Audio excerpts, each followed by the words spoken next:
नमस्कार, मैं अनिल कुमार श्रीवास्तव। आप देख रहे हैं दैनिक जनजागरण न्यूज। आज हमारे स्टूडियो पे आए हैं आदरणीय अभय अग्निहोत्री सर। सर, आपका बहुत बहुत स्वागत है। जय हो। सर, जैसा कि अभी हिंदी दिवस आया और आपकी एक संस्था है राष्ट्र भाषा सेवा समिति, और वो लगातार हम देख रहे हैं पिछले कई सालों से एक हिंदी विकास के लिए, हिंदी उत्थान के लिए एक अच्छा काम कर रही है और विभिन्न विद्यालयों में बच्चों को हिंदी के लिए प्रेरित कर रही है। तो सीधे सीधे सर, हम ये जानना चाहते हैं, हमारे ऑडियंस ये जानना चाहती है, क्या है राष्ट्र भाषा सेवा समिति?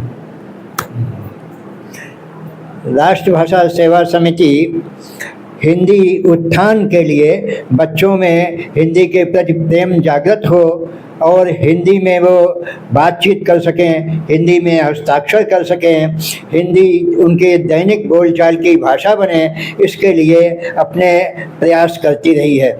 यह संस्था डॉक्टर कामनी महेंद्र, जो यहाँ RIGS के रूप में वर्षों तक रही थी, उन्होंने 1987 में स्थापित की थी। उस समय केवल 5 व्यक्तियों के साथ में संस्था स्थापित की गई थी और मैं उस समय उस संस्था का सदस्य नहीं था। मैं 4-5 साल बाद इस संस्था का सदस्य बना। सन 1992 में हम इस संस्था से जुड़े और उस समय श्री श्रेष्ठ चंद मेहरा धर्म सभा इंटर कॉलेज के जीव विज्ञान के हेड ऑफ डिपार्टमेंट थे, वो उसके अध्यक्ष थे और मुझे उपाध्यक्ष उस समय बनाया गया। इस संस्था के द्वारा छात्र छात्राओं में हिंदी की प्रतिभा जागृत हो, हिंदी की प्रतिभा का खोज कर सकें। तो प्रारंभ में इसमें जो छात्र छात्राएं हिंदी में 75% से अधिक अंक पाने वाले होते थे, हाई स्कूल के, इंटरमीडिएट के और स्नातक तथा परा स्नातक के छात्र, इन छात्रों की सूची मंगाई जाती थी विभिन्न विद्यालयों से और उनको शील्ड दे करके सम्मानित किया जाता था। 4-5 साल तक ये प्रक्रिया चलती रही। उसके बाद में कुछ वर्ष के पश्चात मेहरा जी का देहांत हो गया और उसके पश्चात अध्यक्ष के रूप में मुझे ये कार्य सौंपा गया। कुछ शिक्षा के परीक्षा विभाग ने जो भी परिवर्तन किए, वो परिवर्तन ऐसे रहे कि 75% से अधिक अंक लगभग सभी लोगों के आने लगे। कुछ मूल्यांकन में परिवर्तन हुआ या कुछ प्रश्न पत्र ऐसे बनने लगे कि अब 90% से ऊपर अंक आने लगे। तो जब 75% से ऊपर अंक वाले की संख्या जिले में 45-50 हुआ करती थी तब तक ठीक, लेकिन अब एक वर्ष ऐसा रहा कि उसमें संख्या मंगाई गई तो 400 से ऊपर हो गई। अब चिंता पैदा हुई कि अब 75% से ऊपर वालों को तो संभव नहीं है, फिर तो 95% से ऊपर वालों को देखा जाए। और ये सोचकर फिर 1-2 वर्ष ऐसा चला कि हिंदी में 95% से अधिक अंक पाने वाले छात्रों को सम्मानित किया गया। फिर इसमें भी धीरे धीरे परिवर्तन, विद्यार्थियों के बीच में हिंदी प्रतिभा खोज परीक्षा का प्रादुर्भाव हुआ। 9वीं 10वीं के लिए एक वर्ग, कनिष्ठ वर्ग रखा गया। इस कनिष्ठ वर्ग के लिए प्रश्न पत्र 10वीं स्तर के होते थे, कुछ प्रश्न 9वीं के भी उसमें शामिल किए जाते थे, लेकिन चूंकि प्रतिभा खोज परीक्षा है तो जो जितना ज़्यादा अच्छे अंक पाएगा उसी को प्रमाण पत्र दिया जाएगा, उसी को पुरस्कार दिया जाएगा। एक वर्ग 9वीं 10वीं के लिए कनिष्ठ वर्ग, एक वर्ग वरिष्ठ वर्ग 11वीं 12वीं के लिए।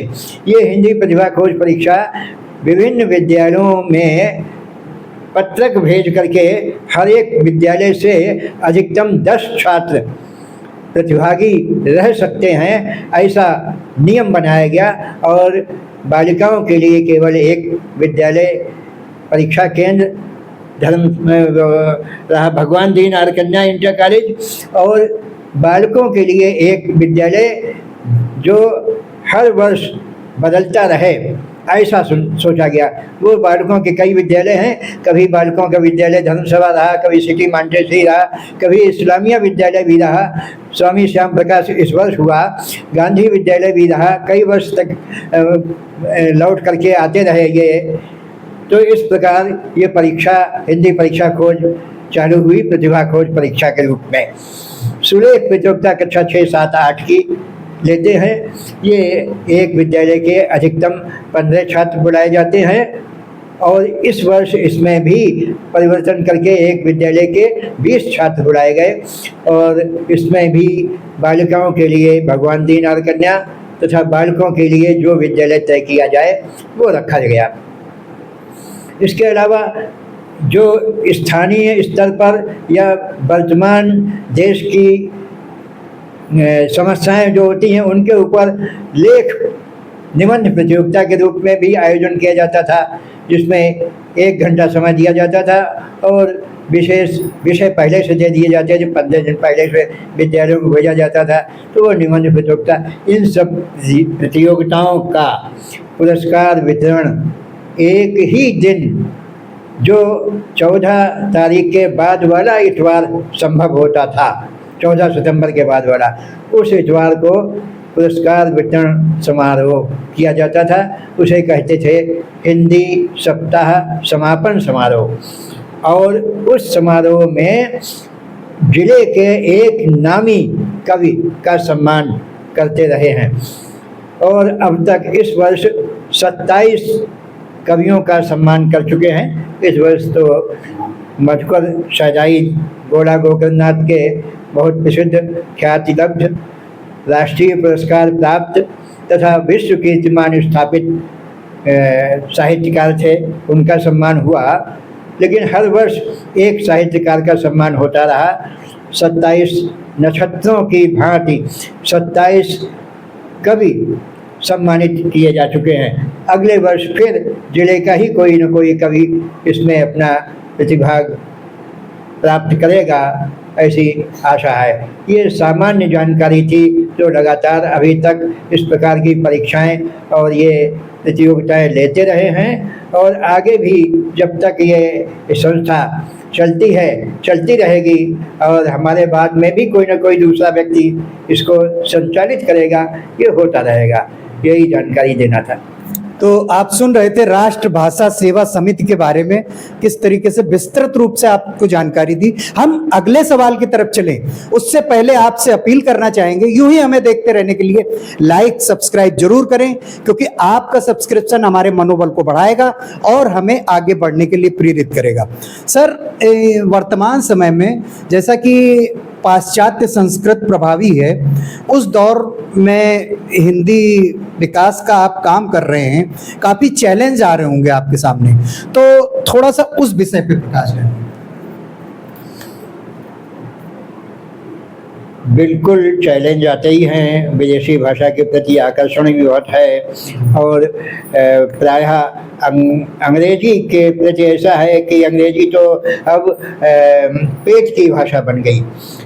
बिना अंग्रेजी नौकरी नहीं अच्छी मिलनी, ऐसा लोग सोचते हैं। तो पेट की भाषा एक अलग चीज़ है। फिर भी अपने देश की राष्ट्रभाषा के प्रति सम्मान जागृत हो, इसलिए हर वर्ष 14 तारीख को हम बच्चों में, छात्र छात्राओं में एक संकल्प दिलाते हैं, जिसमें हिंदी के प्रति हम हिंदी में हस्ताक्षर करेंगे, हिंदी में लिखेंगे, हिंदी में बोलेंगे, हमारी दैनिक भाषा हिंदी ही रहेगी, और हिंदी पर हम अपना दैनिक क्रियाकलाप संचालित करेंगे। ऐसा एक संकल्प हर वर्ष 14 तारीख को हम दिलाते रहते हैं। और इसमें कार्यक्रम में तुलसी जयंती हर वर्ष इस प्रकार आयोजित की जाती है कि तुलसी के द्वारा रचित ग्रंथों में से रामचरितमानस तो एक प्रमुख ग्रंथ है। इसका मानस गायन प्रतियोगिता प्रतिवर्ष करते हैं। और साथ में कभी कवितावली, कभी दोहावली, कभी किसी अन्य ग्रंथ का कोई प्रतियोगिता, उनके छंद की प्रतियोगिता, ये भी करते हैं। तो मानस गायन प्रतियोगिता में एक निश्चित दे दिया जाता है, किसी वर्ष कोई खंड दे दिया, किष्किंधा कांड है, कभी अरण्य कांड है, कभी सुंदर कांड है, कभी अयोध्या कांड है, इत्यादि इत्यादि। इस प्रकार से उस मानस गायन प्रतियोगिता करते हुए भी हमें लगभग 27-28 वर्ष बीत चुके हैं। और प्रति हर एक प्रतियोगिता में, उसमें भी कनिष्ठ वर्ग अलग, वरिष्ठ वर्ग अलग, और काव्य पाठ प्रतियोगिता जो होती है, कभी कभी संस्कृत के श्लोक वाचन प्रतियोगिता भी होती रही है। तो इन प्रतियोगिताओं में भी प्रथम, द्वितीय, तृतीय इत्यादि जो भी पुरस्कार दिए जाते हैं, उनमें प्रायः तुलसी के द्वारा रचित ग्रंथ ही दिए जाते हैं। हमेशा हमने प्रथम पुरस्कार वालों को रामायण दी है बड़े स्तर की, द्वितीय पुरस्कार वाले को रामायण दी है छोटे स्तर की, तृतीय पुरस्कार कभी गीता रखी है, कभी गीता प्रेस गोरखपुर की पुस्तिकाएं, एक लोटा पानी या बालक कहानियाँ, बाल कहानियाँ इत्यादि तृतीय पुरस्कार में दिया गया है। अब तक लगभग 240 रामायण विभिन्न घरों में पुरस्कार के रूप में पहुंचाई जा चुकी हैं। हर वर्ष पुरस्कार केवल रामायण के रूप में दिया जाता है। तो इससे भी घर घर ये हिंदी का प्रचार हो रहा है, तुलसी का साहित्य घर घर पहुंच रहा है। धीरे धीरे धीरे धीरे परिवर्तन ये आएगा, समाज में दृष्टि बदलेगी, ऐसा विश्वास है। जैसा कि आप सुन रहे हैं सर की संस्था भाषा के साथ साथ धर्म संस्कृति भी घर घर पहुंचाने का प्रयास कर रही है।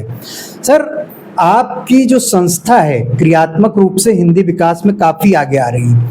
इसमें और क्या बेस्ट हो, मतलब बेहतर हो सकता है कि शासन, प्रशासन और आम जनमानस और क्या बेहतर करे कि हिंदी जो राष्ट्रभाषा है इसको और विकसित किया जा सके?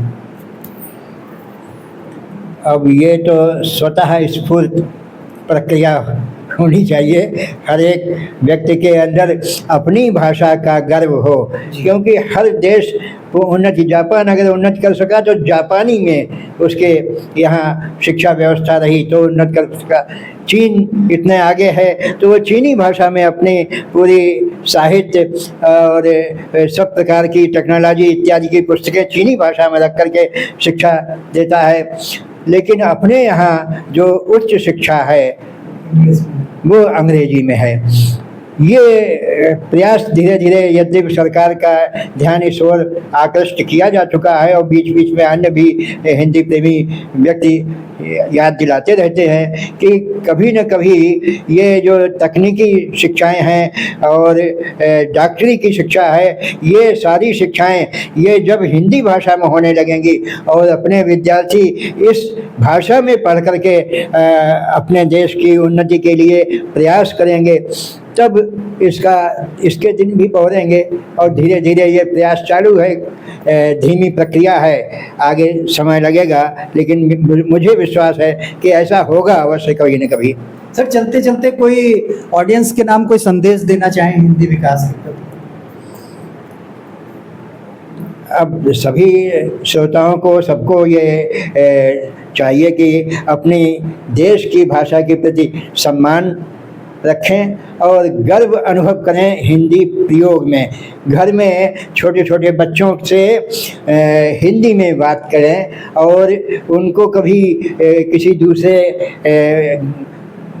व्यक्ति के आने पर गुड मॉर्निंग के स्थान पर सुप्रभात बोलना सिखाएं, नमस्कार करना सिखाएं, हाथ जोड़ करके नमन करना सिखाएं और हिंदी के प्रति आकर्षण बढ़े। इसलिए अगर कभी कोई छोटे बच्चों को बुला के कहता है कि बेटे पोएम सुनाओ, तो वो अंग्रेजी की कविता ना सुनाए, वो हिंदी की कोई 4 लाइनों की कविता सुनाए। बड़ी छोटी छोटी हिंदी की कविताएं बच्चों को उसमें नर्सरी वगैरह में पढ़ाई जाती हैं, ऐसी कविताएं सुनाए तो धीरे धीरे बच्चों से ही ये विकास प्रारंभ होगा उनके अंदर गर्व की भावना आएगी। घर घर में ये प्रयोग जब प्रारंभ करेंगे बच्चों से लेकर, तो ये आगे भी बढ़ेगा। आप सबकी यही आप सबसे अपेक्षा है और यही कामना है कि ऐसा आप चालू करेंगे तो बहुत अच्छा रहेगा। तो आप सुन रहे थे अभय अग्निहोत्री सर को, जो हिंदी विकास के साथ साथ राष्ट्रीयता से ओत-प्रोत इनकी बातें रहीं। और चलते हैं हम, यूं ही हमें देखते रहने के लिए लाइक सब्सक्राइब जरूर करें, क्योंकि आपका सब्सक्रिप्शन हमारे मनोबल को बढ़ाएगा और यूं ही हमें आगे बढ़ने के लिए प्रेरित करेगा। तब तक के लिए धन्यवाद, नमस्कार।